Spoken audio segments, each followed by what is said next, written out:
महाराज जी ने एक बड़ी सटीक बात कही कि जैसे सूरज प्रकाश जी थे वैसी भारत विकास परिषद है।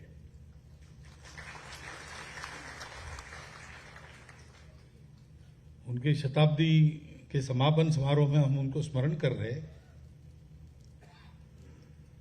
तो जो अच्छे काम खड़े हो जाते हैं एकदम छोटे स्वरूप में, बिना किसी सहायता के, बिना किसी शोर शराबे से, और बढ़ते चले जाते ऐसा होता है, तब हम सब लोगों को यह समझना चाहिए कि जैसे किसी विशाल वटवृक्ष के बीज में, मूल में उसका एक छोटा सा बीज जो मटिया में ठो गया, वो बात उसको बड़ा वृक्ष बनाती, वैसे भारत विकास परिषद के मूल में सूरज प्रकाश जी का वो जीवन है। वो एक अच्छे डॉक्टर थे, वो बिना कुछ समाज का काम किए जी सकते थे, भले आदमी थे, प्रैक्टिस अच्छी चलती थी, आराम कर सकते थे खाली समय में, लेकिन उनका जीवन कर्ममय था और सेवामय था। बहुत लंबा चौड़ा उनके बारे में इसलिए नहीं बोलूंगा कि उनका जीवन बीता, लौकिक रूप से तो बीत गया, परंतु भारत विकास परिषद के रूप से उनका जीवन अभी भी चल रहा है, तो बताने की आवश्यकता नहीं, आप अपनी आंखों से देख लीजिए, ऐसा कह सकते हैं। और भारत विकास परिषद के कार्यकर्ताओं को यह ध्यान में रखना है कि जिस बीज के अंतर की अभिव्यक्ति वृक्ष होता है, उस बीज को समझ के वृक्ष को वैसा ही सरसाना है, क्योंकि सेवा करने वाली संस्था इस नाते भारत विकास परिषद संभ्रांत लोगों की पहली संस्था नहीं है, और भी संस्थाएं हैं, परंतु भारत में काम होना है तो और कहीं होता है, वैसा ही यहां कर लिया, ऐसा होता नहीं, ऐसा कहीं भी नहीं होता है। आपने एक कार्यक्रम इस सभागृह में किया, कल अगर दूसरे सभागृह में करेंगे तो यहां की कई बातें आपको बदलनी पड़ेगी, क्योंकि वो अलग प्रकार से बना होगा, वहां की कैपेसिटी अलग होगी, वहां की रचना अलग होगी, कई बातें होगी। तो काम तो नकल करके नहीं होता है, काम जो होना है उसके नीचे एक अधिष्ठान होता है, उस अधिष्ठान के आधार पर काम होता है। मैं ये कह सकता हूं क्योंकि सूरज प्रकाश जी संघ के स्वयंसेवक थे, और उनके समय में भी, वही आज भी है, संभ्रांत लोगों की सेवा करने वाली संस्थाएं जो आज है वो तब भी थी, और अपने देश के भी संभ्रांत लोग वहीं जाकर जो कुछ करना है वो करते थे। एक अलग से संस्था स्थापन करने की जरूरत क्या पड़ी? उनके संबंध सर्वत्र थे, वो तो ऐसी संस्थाओं में रह भी चुके थे भी भारत विकास परिषद की स्थापना के समय, लेकिन अलग से उसी काम को करने की क्या आवश्यकता उनको लगी होगी, उसकी कल्पना मैं कर सकता हूं, क्योंकि मैं भी संघ का स्वयंसेवक हूं। सेवा यह जो शब्द है वो शब्द एक ही है, उसको हम अंग्रेजी भाषांतर करते तो सर्विस कहते हैं, परंतु इसके पीछे की जो कल्पनाएं हैं वो उधर अलग है, इधर अलग है। भारत की अपनी कल्पना है सेवा की।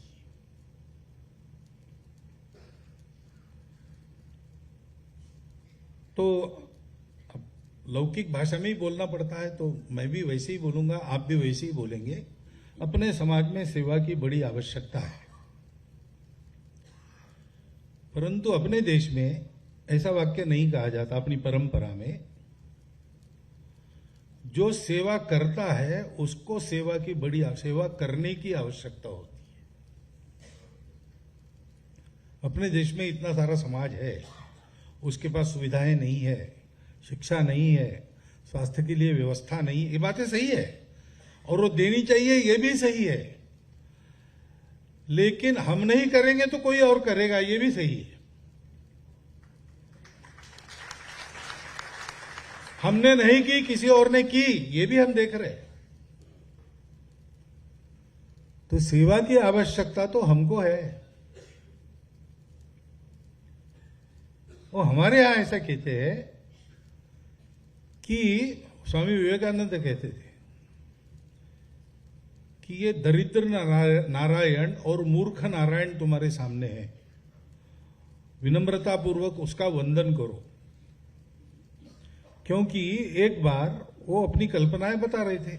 हम जानते हैं स्वामी विवेकानंद पहले से विश्वासी व्यक्ति नहीं थे, वो स्केप्टिकल थे। वो सबको पूछते थे, आपने भगवान भगवान कर रहे हैं, आप देखा है क्या, अनुभव है क्या? फिर रामकृष्ण परमहंस के पास गए तो उन्होंने कहा, देखता हूं, रोज देखता हूं, तुमको देखता हूं, उससे ज्यादा स्पष्ट देखता हूं, और तुम मेरे जैसा करोगे तो तुमको भी दिखेगा। तो उनके साथ लग गए, लेकिन रामकृष्ण परमहंस के अंत तक उनकी परीक्षा लेते रहे। तो अपनी कल्पनाएं वो बोलते थे। तो एक बार बैठे थे तो रामकृष्ण परमहंस के सामने उन्होंने कहना शुरू किया कि यार फालतू देव देव करके क्या होगा, भगवान भगवान करके क्या होगा, इतने सारे लोग दरिद्र है, उनके पास खाने को कुछ नहीं है, अज्ञान में है, ऐसा उनकी सेवा करनी चाहिए, ये करने से क्या फायदा होगा। सुनते सुनते रामकृष्ण भावावेश में चले गए और उन्होंने क्या क्या कहते हो तुम, उन पर उपकार करोगे, उनको मदद करोगे, तुम्हारी हैसियत क्या है? भगवान की इतनी बड़ी सृष्टि में तुम एक कीटक से भी कम हो, तुम्हारी इच्छा से एक सूखा पत्ता भी हिल नहीं सकता इस दुनिया में, तुम क्या उपकार करने चले हो गरीबों? छी छी छी, ये क्या तुम्हारी भावना है? गरीबों पर उपकार नहीं, परोपकार नहीं, शिव भावे जीव सेवा। वो शिव है जो आज अपने आप को अभाव में, वंचित स्थिति में उपस्थित कर रहे हमारे सामने। वो हमारे सामने वो प्रकट हो रहा है भगवान, और वो कह रहा है अपने पाप धोने के लिए, पुण्यवान बनने के लिए तुम्हारा जीवन यशस्वी हुआ होगा, लेकिन उसको सार्थक करने के लिए, सक्सेसफुल तुम हो लेकिन मीनिंगफुल बन जाओ, इसलिए मैं यहां आया हूं, करो सेवा।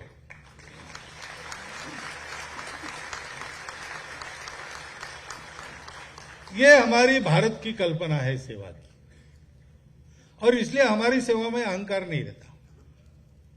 और हमारी सेवा, जिनकी हम सेवा करते, उनको सदा लेने वाले नहीं रखती, उनको लाचार नहीं बनाती, वो लेने वालों को देने वाले बनाती है। मराठी में कविता है, देने वाला देता जाए, लेने वाला लेता जाए, लेते लेते लेने वाले ने देने वाले के हाथ ले लेने चाहिए, ऐसी एक कविता है मराठी। हमारी सेवा ऐसी रहती है, जो सेवित है उसको सिंह बनाने की सेवा है। वो हमारे है, वो हमारे अपने हैं, वो हमारे आराध्य है, वो हमारे साथ होने चाहिए, हमारे पीछे नहीं होने चाहिए। ये हमारा सेवा का जो संकल्पना ये हमारी जो है, वो एक अलग प्रकार की है। हमारी सेवा में स्वार्थ तो होता ही नहीं। स्वार्थ दुनिया में वास्तविक सेवा करने वाले किसी के मन में नहीं होता है। अब आजकल व्यापार का जमाना है, सभी बातें बेचने की हो गई तो सेवा भी कहीं कहीं बेचने की हो जाती है, वो बात अलग है। लेकिन सर्वत्र प्रामाणिक सेवा करने वाले लोग हैं, प्रामाणिकता रहती है, निस्वार्थ बुद्धि रहती है, स्वार्थ नहीं रहता, कोई मजबूरी नहीं रहती आदमी जब सेवा करने के लिए जाता है। लेकिन अहंकार रह सकता है, वो अहंकार नहीं रहना चाहिए। क्योंकि सृष्टि में भगवान ने जो रखा है और उसका उपयोग करके हम जो बनाते हैं, वो केवल अपना नहीं है। तो मुख्य अतिथि जी ने एक बड़ी महत्वपूर्ण बात की हम सब लोगों के लिए कि हम लोग संपत्ति उत्पन्न करने वाले हैं, जमा करने वाले हैं, लेकिन उसके मालिक नहीं है, हम उसके ट्रस्टी हैं।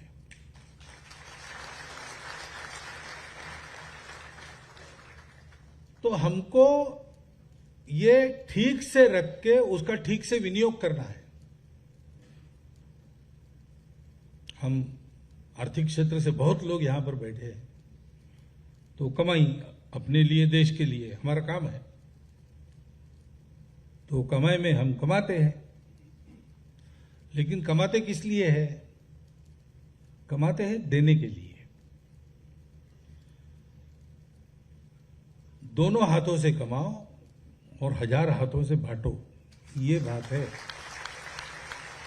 और इसलिए देखिए, दोनों हाथों से भर भर कमाने वालों की कहानियां दुनिया भर में बनी। फोर्ड की बनती है, रॉकफेलर की बनती है। सत्ता या संपत्ति जो इकट्ठा कर सकते हैं, केंद्रीकृत अपने हाथ में ले सकते हैं, उनकी कहानियां दुनिया में बनती है। हमारे यहाँ जो अपनी केंद्रीकृत संपत्ति को राणा प्रताप को दे देता है लड़ने के लिए, उस भामाशाह की कहानी बनती है।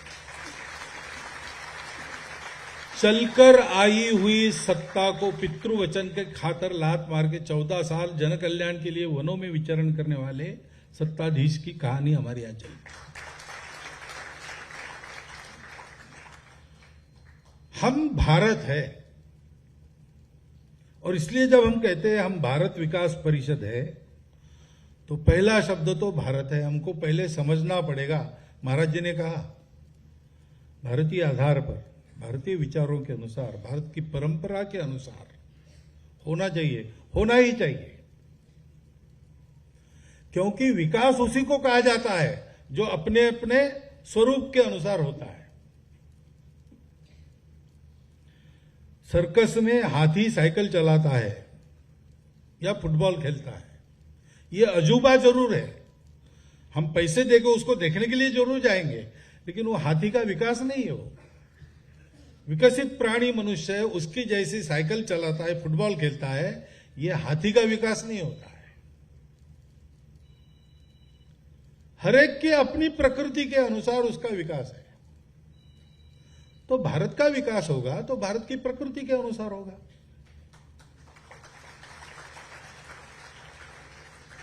और इसलिए भारत में जो कल्पना है विकास की, वो एकदम अलग है।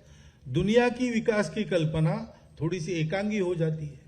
अब उनका दोष नहीं है, उनके पास जो सत्य आया वो अपूर्ण सत्य है, अधूरा है।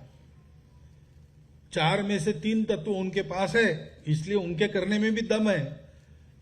वो पश्चिम का है, इसलिए छोड़ो उसको, हका लो, ऐसा नहीं कर सकते। लेकिन ये जरूर समझना पड़ेगा कि उनके करने में अपूर्णताएं हैं, क्योंकि उनके पास 4 में से 3 साधन है, शरीर, मन और बुद्धि। इनको जोड़ने दोष नहीं है। उनके पास जो सत्य आया वो अपूर्ण सत्य है, अधूरा है। 4 में से 3 तत्व उनके पास है, इसलिए उनके करने में भी दम है। वो पश्चिम का है, इसलिए छोड़ो उसको, हका लो, ऐसा नहीं कर सकते। लेकिन ये जरूर समझना पड़ेगा कि उनके करने में अपूर्णताएं हैं, क्योंकि उनके पास 4 में से 3 साधन है, शरीर, मन और बुद्धि। इनको जोड़ने वाला क्या है? उनके पास नहीं है। उनको पता है अर्थ पुरुषार्थ, पता है काम पुरुषार्थ, उनको पता है मोक्ष पुरुषार्थ का भी पता है। वहां भी साक्षात्कारी पुरुष हो गए, परंतु इन तीनों को साथ चलाने वाला उनको धर्म पता नहीं है।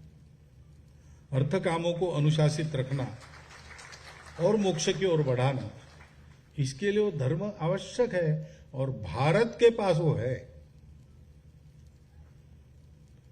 भारत के पास वो है। भारत धर्मप्राण देश है।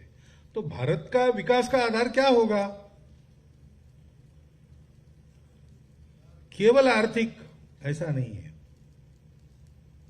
धर्म है, धर्म है, किसी को नकारता नहीं है। धर्म वो है, वो सबको स्वीकार करता है। धर्म वो है, वो किसी भी अतिवाद पर नहीं जाता, वो मध्यम मार्ग पर चलता है। धर्म वो है जो संतुलित होकर चलता चलाता है। धर्म जीवन की धारणा करता है। धर्म इसलिए इहलोक में और परलोक में सुख देता है। प्रारंभ में, अंत में, मध्य में, सर्वत्र धर्म आनंददायी होता है। जीवन की धारणा उसके आधार पर, वो हमने आपने बनाया नहीं है, वो है।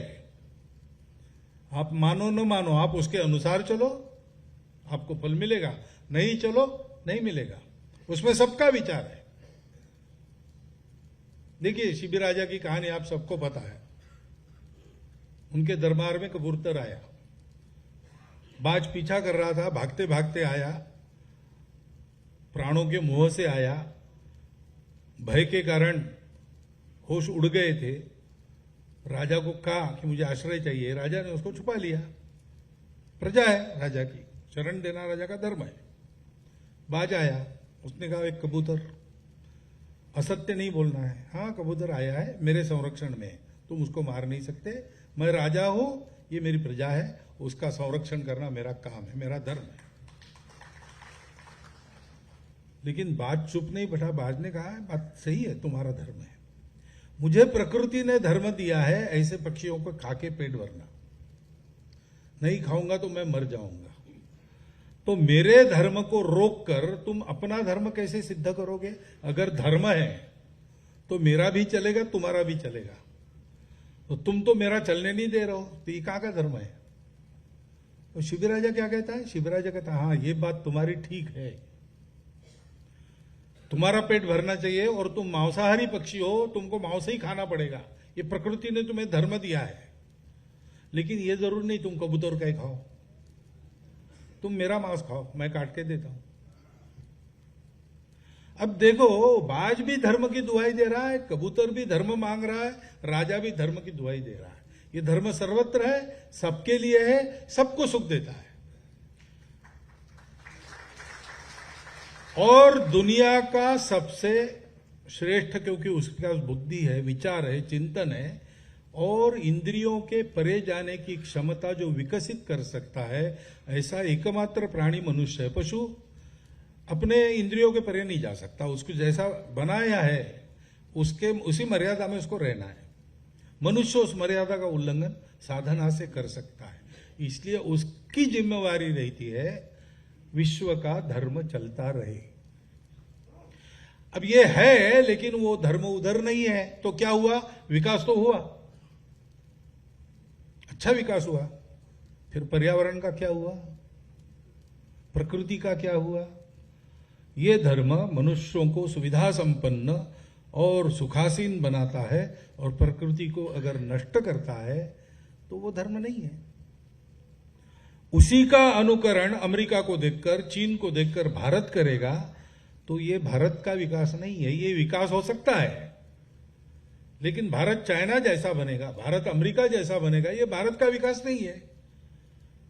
शेर बकरी के साथ खाना खाएगा, मनुष्य जैसा अहिंसक, ये शेर का विकास नहीं है, तो उसकी विकृति है। भारत का विकास होगा भारत की दृष्टि, भारत के जनों की परिस्थिति, पृष्ठभूमि, भारत के जनों की आकांक्षाएं, अपेक्षाएं, भारत के जनों का संस्कार, भारत की संस्कृति, भारत का विश्व के बारे में विचार, भारत का जीवन के बारे में विचार, इन सब के आधार पर भारत का विकास होगा। इसमें दुनिया से कुछ आने लायक है, जरूर लेंगे। हमारे लिए कोई हमारा धर्म कहता है वसुधैव कुटुंबकम, तो विश्व में हमारे लिए कुछ भी पराया नहीं है, लेकिन हम लेंगे अपने प्रकृति के अनुसार लेंगे, अपनी शर्तों पर लेंगे। हम नकलची नहीं बनेंगे। और इसलिए भारत विकास परिषद ऐसा अगर हम करते हैं और हम उसके कार्यकर्ता है, तो पहली बात है हमको भारत को जानना चाहिए। भारत का भूगोल ये महत्व की बात है, भारत का इतिहास ये महत्वपूर्ण बात है, भारत का जन, भारत की जल संपदा, भारत की वन संपदा, भारत की जैव संपदा, ये सब जानने के विषय है। लेकिन उसके साथ साथ भारत की आत्मा है धर्म, उस धर्म के 4 मूल्य है, सत्य, करुणा, शुचिता, तपस। ये क्या है? पूजा धर्म का एक छोटा सा अंग है, वो सबका अलग अलग होता है, धर्म सबका एक होता है। ये सब जानना पड़ेगा, ये जानना पड़ेगा और इसको मानना पड़ेगा। और मानना आजकल कठिन नहीं है, पहले कठिन था। मेकॉले साहब जब हमारे दिमाग में घुस बैठे थे तब तो ये बड़ा कठिन था। अब अभी पूरे बाहर नहीं गए, लेकिन है, थोड़े थोड़े है अंदर, लेकिन निकल रहे। उनको निकाल बाहर करना पड़ेगा, पहली बात है। और दूसरी बात है कि हमको ये जानना पड़ेगा, क्योंकि आज विश्व सारा जिस अवस्था में है वो भारत की दृष्टि को सिद्ध कर रहा है, लेकिन ये नकारात्मक सिद्धता हो गई। विकास क्यों आवश्यक है? तो पहली बात है कि हम इस सृष्टि के अंग है, हमको भारत यही बताता है। तो विकास होना ही पड़ेगा, क्योंकि एक का विकास होता तो सबका विकास होता, सबके विकास में एक का विकास होता है। एक का विकास होगा, सब जाए खड्डे में, ऐसा कहते हैं तो विकास नहीं होता है। विकसित मनुष्य वही है जो स्वयं अच्छा है और उसके संपर्क में जितने आते हैं वो सब अच्छे बनते उसके कारण। नहीं तो ऊंचा भया तो क्या भया, जैसे ताल खजूर पथिगंज को छाया नहीं, फल लागे अति दूर। ऐसा विकास किसी काम का नहीं है। तो आप अगर वृक्ष हो, बड़े हो, अच्छे सुंदर फूल, उसके बाद बड़े मधुर फल आपके पास है, तो राह चलते पथिक को आपकी छाया मिलनी चाहिए और आपके फल मिलने चाहिए। आप भले ही धूप में तपो, लेकिन आप सत्पुरुष तब बनते हैं जब वृक्ष जैसा परार्थ के लिए आपका सब होता है। छाया मन्यस्य कुर्वन्ति तिष्ठन्ति स्वयं आतपे फलानि अपि परार्थाय वृक्षाः सत्पुरुषाः। ये जीवन मनुष्य का जीवन है। पशु का जीवन अपने लिए होता है, अपना हो गया तो बाकी विचार ही नहीं करता। घास खाएगा, पेट भरने तक खाएगा, तब तक किसी को नहीं खाने देगा दूसरे को। उसका पेट भर गया तो उस घास का क्या हुआ चिंता नहीं करता, कल के लिए गट्ठर बांध के घर नहीं ले जाता। उसको विचार ही नहीं है। अपनी प्राकृतिक वासनाएं तृप्त हो गई, जब तक वो तृप्त है तब तक पशु दुनिया में है नहीं, किसी को पता नहीं चलता। मनुष्य का ऐसा नहीं है। मनुष्य अगर करनी करे तो नर का नारायण बन जाए, ऐसा कहते हैं। विपरीत करनी करे तो नर का नराधम भी बनता है। मनुष्य में ही राक्षस होता है, मनुष्य में ही देव होता है। जाना किधर अपना चॉइस है, और हमारे लिए हमारे पूर्वजों ने वो चॉइस बना के रखा है, हमको दूसरा चॉइस नहीं है। भारत इसी के लिए प्रसिद्ध है। भारत से सबकी यही अपेक्षा है। भारत ये करेगा तब भारत बड़ा बनेगा। ऐसा बनता है। आप चाहो ना चाहो, वेश बन जाते हैं ना। गांधी जी का चित्र है, गांधी जी का एक स्वरूप है जो नित्य परिचित है, वैसे ही उनकी मूर्तियां वगैरह बनती है। लेकिन बचपन से गांधी जी वैसे ही थे क्या? ऐसा नहीं है।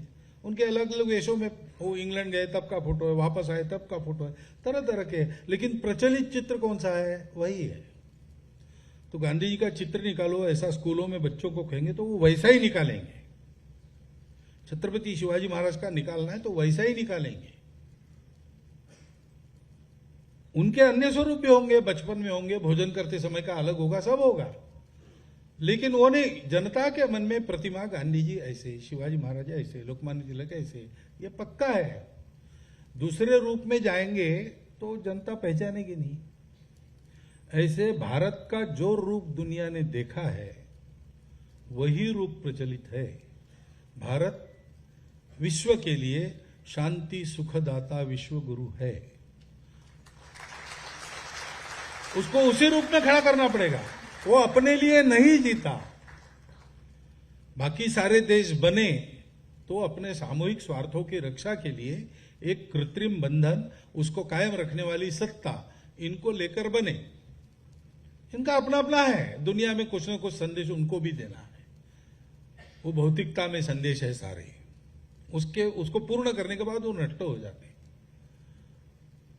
भारत कुछ बात है कि हस्ती मिटती नहीं हमारी, क्या सदियों से रहा दुश्मन दौरे जहां हमारा, ऐसा होने के बाद भी हस्ती मिटती नहीं। क्यों? इसलिए कि भारत की आवश्यकता जब तक सृष्टि है तब तक है, क्योंकि धर्म, तो इसलिए भारत है और भारत चलता रहेगा। भारत का संदेश क्या है? एतद्देश प्रसूतस्य सकाशादग्र जन्मनाथ स्वं स्वं चरित्रम शिक्षेरन पृथिव्याम सर्वमानव।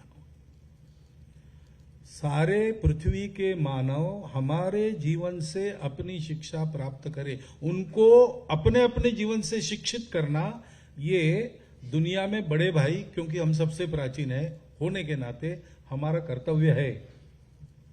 इस कर्तव्य को पूर्ण करने के लिए भारत उठता है। इस कर्तव्य की आवश्यकता नहीं है तो भारत उठता नहीं है, लाख पटको नहीं होगा। और इस कर्तव्य की आवश्यकता उपस्थित हो गई तो अगर पिछले 100 साल में हम लोगों का जो चरित्र रहा, जो करतूतें रही हमारी, उसका डाटा कंप्यूटर को फीड करेंगे तो वो कहेगा कि इनको तो दुनिया में होना ही नहीं चाहिए, ऐसे लोग हैं ये। लेकिन हम हैं और हम अच्छे होते चले जा रहे हैं, गुणों में भी और स्थिति में भी, क्योंकि उसकी आवश्यकता है, दुनिया मांग रही है। तीसरा उपाय चाहिए, ये करके देख लिया, वो करके देख लिया, व्यक्ति को व्यक्तिवादी बनकर देख लिया, समाजवादी बनकर देख लिया, ईश्वर को मानने वाले बनकर देख लिया, नास्तिक बनकर देख लिया, विज्ञानवादी बनकर देख लिया, लेकिन कहीं पर हमारी समस्याएं कम नहीं होती, उलट नई नई समस्याएं खड़ी हो जाती। तो हमारे सब प्रयोग 2000 साल में हमने जो किए वो अधूरे रह गए और अपयशी हो गए। अब रास्ता हमारे पास नहीं है, एक ही है भारत। और इसलिए भारत का विकास दुनिया की आवश्यकता है और हमारी आपकी तो है ही, क्योंकि हमारा तो रोज का अनुभव है ना। अब बताए हमारे प्रमुख अतिथि ने क्या क्या हो रहा है भारत में। यहां भारत जैसे जैसे बड़ा हो रहा है, सुरक्षित हो रहा है, सामर्थ्य संपन्न हो रहा है, वैभव संपन्न जैसे जैसे हो रहा है, वैसे वैसे दुनिया भर में पहले भारतीयों की गर्दन अपने आप ऊंची हो रही है। नहीं तो हमको कोई घास नहीं डालता था, आज बुलाते हैं G20 का यजमान बनो। हम रशिया को बार बार कहते युद्ध मत करो, पहले अगर कहते तो रशिया हमको झाड़ के चुप कर देता, लेकिन अब नहीं, भारत बहुत अच्छा देश है। ये चमत्कार क्या है? भारत बड़ा हो रहा है तो भारतीयों की प्रतिष्ठा बढ़ती है, और इसलिए भारत का विकास हमारे आपके और हमारे आपके कुटुंबों की सुरक्षा प्रतिष्ठा के लिए अनिवार्य आवश्यकता है। नहीं तो युगांडा में कितने लोग अपने अच्छा उद्योग, युगांडा की इकोनॉमी हमारे लोगों ने बनाई, और ईदी अमीन ने 3 दिन का नोटिस लिखे सबको निकाल दिया, हम कुछ नहीं कर सके। क्यों? भारत उस स्थिति में नहीं था, और इसलिए उसका विकास है, हमारी भी आवश्यकता है। सेवा करना, भारतीय समाज को निर्दोष बनाना, भारतीय समाज का कोई अंग पीछे नहीं रहे इसको देखना, ये हमारे लिए पुण्य भी है और इस अर्थ में हमारा वो स्वार्थ भी है। ये करना ही पड़ेगा। मेरा भाषण सुनेंगे आप, जोरदार तालियां वगैरह कहते आप बजाते, उससे नहीं होता, केवल काम करना पड़ता। और इसलिए ये हमारी भारत विकास परिषद है। एक होती है सभा, हमारी सभा नहीं है। भगवान के पार्षद होते हैं। पार्षद कौन होते हैं? वो एग्जीक्यूटिव्स होते हैं, उनके हाथ में लाठी रहती है। भगवान इच्छा व्यक्त करते हैं या भगवान आज्ञा देते हैं, उसको लागू करना उनका काम होता है, वो कार्यकर्ता होते हैं। तो हम लोग कौन है? भारत विकास परिषद, यानी हम लोग कार्यकर्ता है। कार्यकर्ता कार्य करने वाला होता है। मैं ऐसा कहता हूं, आप ये क्या बोल रहे हैं आप?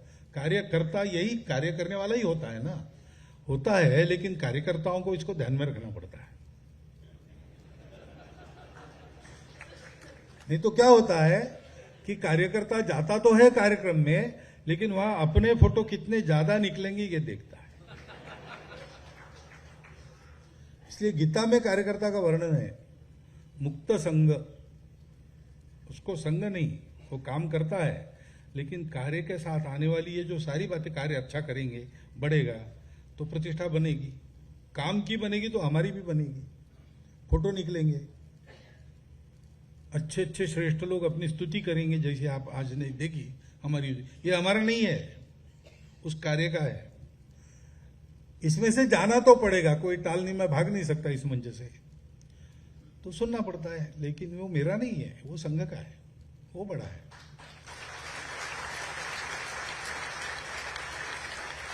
हमारा संघ अपने कार्य के साथ, केवल अपने कार्य के साथ है और कुछ नहीं। उपाधि में से जाना पड़ता है, लेकिन उपाधि में अलिप्त रहना पड़ता है, मुक्त संघ होना पड़ता है। और ये तब होता है जब हम अनहमवादी होंगे। मैं करूं, छोटे बच्चे को रहता है ना, स्वाभाविक मनुष्य का जन्म होता है तब से अहंकार उसको चिपका है। इसलिए छोटे बच्चे को कंधे पर लेकर आप एक लाइट जलाओ, वो कहता नहीं नहीं मैं करता हूं, मैं कर रहा हूं, फिर से बंद करवाएगा, फिर अपने हाथ से वो बटन ऊपर जाता नहीं, इतनी ताकत नहीं है, हम उसका हाथ पकड़ के करते, लेकिन फिर से एक बार, फिर से एक बार, मैं करूं, ये रहता है। ये मैं हमको चिपका है, उसको छोड़ना, इससे परे जाना। करेंगे हम, मैं कौन हूं, मैं कोई नहीं, मैं एक बिंदु हूं, परिपूर्ण सिंधु है। बिंदुवत रहना, सिंधु के साथ मिलकर सागर का बिंदु एक छोटा सा अलग हो जाए, कितने दिन रहेगा? 1 सेकंड भी नहीं रहेगा, भाप होके उड़ जाएगा। तो हम में विलीन होना, सबके साथ काम करना, जिम्मेवारी उठाने के लिए मैं हूं, पुरस्कार उठाने के लिए मैं नहीं हूं। पीछे रहकर काम करूंगा, कम से कम दिखूंगा, और कंपलसरीली दिखने का काम करना पड़ता है, काम बड़ा होता है तब। तो काम करते समय ध्यान में रखना, लोगों को दिखूं तो मैं न दिखूं, मेरा काम दिखे। मेरा काम यानी वो जो काम जिसका मैं अंग हूं, वो दिखना चाहिए। अनहमवादी रहना और धृति और उत्साह का समन्वय चाहिए। काम बढ़ता है, बड़े धैर्यपूर्वक प्रतीक्षा करके चलना पड़ता है, एकदम नहीं होता है, हवा में काम नहीं होता, परिश्रम से होता है, और फल समय आने पर होता है। माली सींचे 100 घड़ा, ऋतु आए फल होए। इसलिए पेशेंस सबसे बड़ी महत्व की बात है। Distance between success and failure is 3 feet है। इसे कहानी पड़ी तो एक आदमी को नौकरी गई अमेरिका में, बैंक में था, कुछ गलती हो गई, हाथ से निकाल दिया, और बैंक को शंका थी कि ये गड़बड़ वाला है। उन्होंने सबको नोटिस भेज दिया कि इनको निकाला है ऐसे ऐसे आरोप में, इनको नौकरी मत देना। तो सारे रास्ते बंद हो गए। अब वहां पर ऐसा है कि पैसा नहीं है तो कोई भी नहीं है, तो फिर पत्नी ने भी घटस्फोट दे दिया। जाते समय अपने खाउटी के लिए बंगला, कार सब ले गई। अब इसका कुछ है नहीं, $111 जेब में और शरीर पर कपड़े, क्या करेगा? इतना निराश हो गया कि अब मैं मरूंगा, आत्महत्या करूंगा। लेकिन अब आत्महत्या करूंगा उसके पहले $111, तो अब जितनी चयन कर सकते हो उसकी करूंगा और फिर मर जाऊंगा। इसलिए ला वेगास गया। वहां जानते हो आप वहां क्या होता है? जुआ होता है, जुआ खेलेंगे। पहुंच गया, शाम को पहुंचा, कल जाएंगे, आज आराम करेंगे। लेटे लेटे इवनिंग न्यूज़पेपर्स पढ़ रहा था, तो उसमें एक नीलाम की नोटिस देखी। वो तो रेगिस्तान है लास वेगास, वहां किसी माइनिंग कंपनी को मिला थोड़ा सा मैंगनीज। तो यहाँ मैंगनीज है तो यहाँ खनन करना चाहिए। 2-4 और कंपनी को साथ लेके उन्होंने एक जॉइंट 2 किलोमीटर लंबा, 2 किलोमीटर चौड़ा ऐसा गड्ढा खोदा। अब 250 फीट चले गए, मिला ही नहीं कुछ। तो अब क्या करना? अब नहीं मिलेगा, नहीं मिलेगा, करना क्या? ये रेगिस्तान का 2x2 किलोमीटर और 250 फीट गहरा गड्ढा कौन लेने वाला है? होगा इसका नीलाम करेंगे, जो भी होगा, जितना आएगा आएगा, अब तो पैसा गया ही मिट्टी में। तो उन्होंने नीलाम की नोटिस दी थी। अब इसने भी सोचा कि चयन करने के पहले जरा बोल के देखते क्या होता है। अब गया तो ये अकेला ही था वहां, तो गड्ढा खरीदने कौन आएगा? तो $75 में उसने खरीद लिया। फिर मजदूर आ गए, साहब हमको आज शाम 5 बजे तक का मेहनताना मिला है, काम जारी रखे कि अब छोड़ के चले जाए, क्योंकि काम तो बंद करना ही है, यहाँ कुछ नहीं मिलेगा। उसने कहा नहीं, पैसा लिया है ना, 5 बजे तक खोदो। तो और 3 फीट खोदने के बाद जो सैंपल मिले उसमें मैंगनीज था। यह फिर से अरबपति बन गया। रीडर्स डाइजेस्ट में कहानी आई है, सत्य कथा, ऐसा उनका कहना है, मुझे मालूम नहीं नाम वगैरह। उसका शीर्षक यह है, distance between success and failure is 3 feet. 3 feet के लिए कंपनी छोड़ के चली गई, सारा गया। और ये मरने वाला आदमी 3 फीट के लिए धैर्य पकड़ के बैठा, अरबपति बन गया।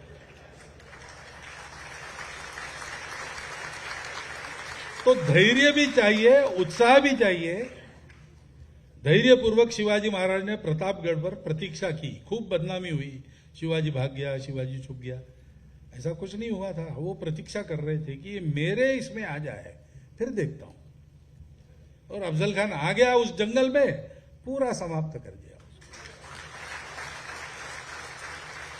उसके बाद 3 महीने के अंदर बीजापुर के दरवाजे तक स्वराज्य फैलाया। तो जो शिवाजी कुछ न करते हुए इतने महीने यहां बैठे थे, वो 3 महीने में इतना विस्तार करके वापस आए। धृति और उत्साह का उत्तम उदाहरण। और इतना करने के बाद भी आखिर ऋतु आए फल होए, ये तो है ही। तो सिद्धि और असिद्धि से निर्विकार रहना पड़ता है। तो जब हम भारत कहते हैं तो भारत का धर्म, भारत की संस्कृति, भारत के मूल्य, भारत की दृष्टि, ये सब आता है। उसको जानना चाहिए, उसको मानना चाहिए, और हमको स्वयं को वैसा बनना चाहिए। नहीं तो भारत के बारे में भाषण तो यहां से करना आसान है, भारत को नित्य जीवन में जीना यह आवश्यक है। स्वम स्वम चरित्रं शिक्षेरन पृथिव्याम सर्वमाना। इसलिए भारत को जीना, व्यक्तिगत जीवन में, सामाजिक जीवन में, पारिवारिक जीवन में, आजीविका के काम में भारतीय मूल्यों के आधार पर चलो, तब समाज धारणा होती है। धर्मस्य मूलम अर्थम, इस अर्थ में कहा है, क्योंकि आगे कहा है अर्थस्य मूलम राज्यम।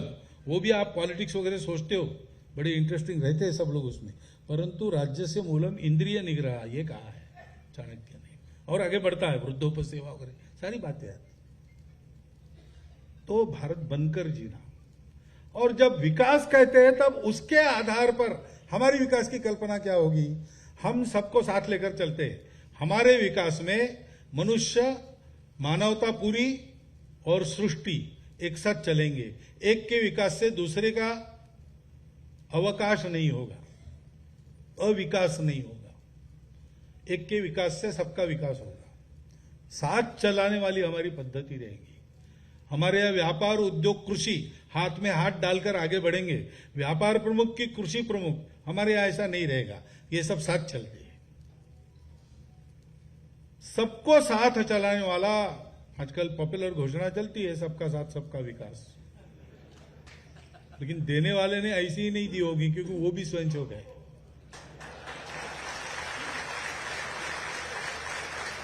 तो ये विचार उसके मूल में, मस्तिष्क में होगा ही। वास्तव में हमारा विकास, हम विकसित होंगे, दुनिया के सारे देश साथ चलेंगे, आपस में लड़ेंगे नहीं। हम बलशाली बनेंगे तो हम चीन, अमेरिका, रशिया जैसा डंडा नहीं चलाएंगे। हमारे कारण डंडा चलाने वालों के डंडे बंद हो जाएंगे। और ये सब करना है, ये कल्पना बड़ी अच्छी है, आप तालियां वगैरह पीटते, लेकिन ये होना है तो हमको सक्रिय होना पड़ेगा, हमको काम करना पड़ेगा। और काम करना है तो ऐसा करना पड़ेगा। इसलिए सूरज प्रकाश जी स्वयं मटिया मेट होकर भारत विकास परिषद को एक वटवृक्ष बनाकर गए। वो वटवृक्ष क्या है हमको समझना चाहिए, और उसके पुष्प, फल, बीज बनकर हमको इस वटवृक्ष का भरपूर विस्तार करना चाहिए। शताब्दी का समापन हमारे संकल्प से होगा।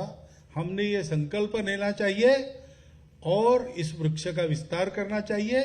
उसमें से समर्थ भारत, उसमें से संपन्न भारत, उसमें से सदाभावी, सद्भावी भारत, और सारे विश्व को सदाचरण सिखाने वाला भारत खड़ा होना चाहिए। तब भारत विकास के कार्य की भी हम सफल सांगता कर सकेंगे। वो दिन अपने परिश्रम से हमको पास लाना है, हो सके तो इसी देह में इन्हीं आंखों से उस दिन को देखना है, वैसा आपको देखने को मिले, ये शुभकामना देता हूं। और 4 शब्द में